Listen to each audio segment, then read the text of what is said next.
Sinimulan na ng Parish Pastoral Council for Responsible Voting ang parallel counting. Kahit na kaunti pa lang ang kanilang natatanggap na printed election returns. Dumako tayo sa PPCRV Command Center sa Sampaloc, Maynila para sa balitang A to Z ni Kim Salinas.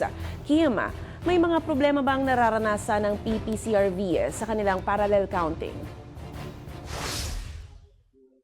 Barbie, ilan sa mga problema na kinakaharap ngayon ng PPCRB ay ang mga hindi pa natatanggap na mga election returns at meron din silang insidente na mismong election officers ng bawat presinto ay hindi ibinibigay ang ERs sa mga PPCRB volunteers.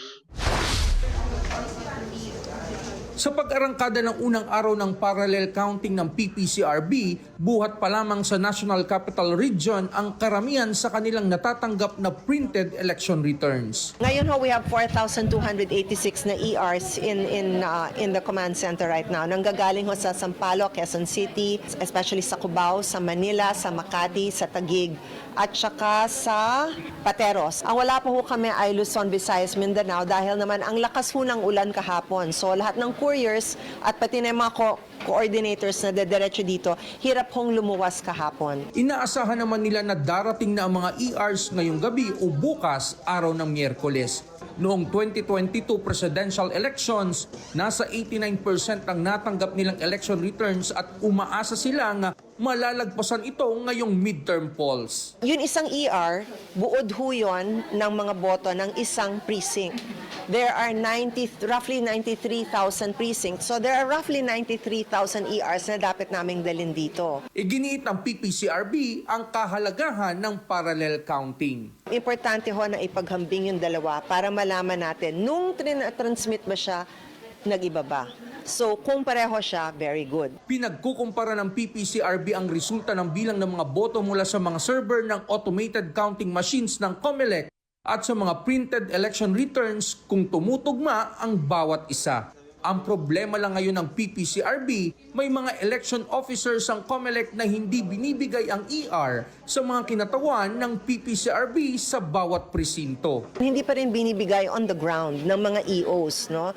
So, sa mga EOs, sana ibigay nyo naman. In fact, meron kaming report, sino bang EOs, hindi pinapapasok ang aming mga volunteer. Tuwing eleksyon na lamang aniya, ganito ang nararanasan ng PPCRB, kaya pakiusap nila sa mga election officer ng bawat presinto tuwing halalan na sundin ang kautusan ng COMELEC.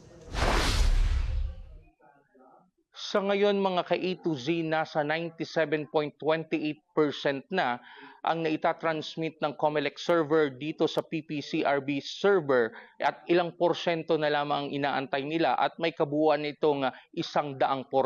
At kung kanina nasa 4,000 plus pa lamang ang natatanggap nilang printed na election returns, ngayon umabot na ito ng 5,406 mula pa rin ito sa mga lungsod ng National Capital Region at ang nakabuo lang dito, partikular na ang lungsod ng Caloocan, 100% ng kanilang election returns ay naipadala na dito sa PPCRB. Yan muna ang latest dito sa command center ng PPCRB dito sa lungsod ng Maynila. Balik sa iyo, Barbie. Maraming salamat sa pagbabantay, Kim Salinas.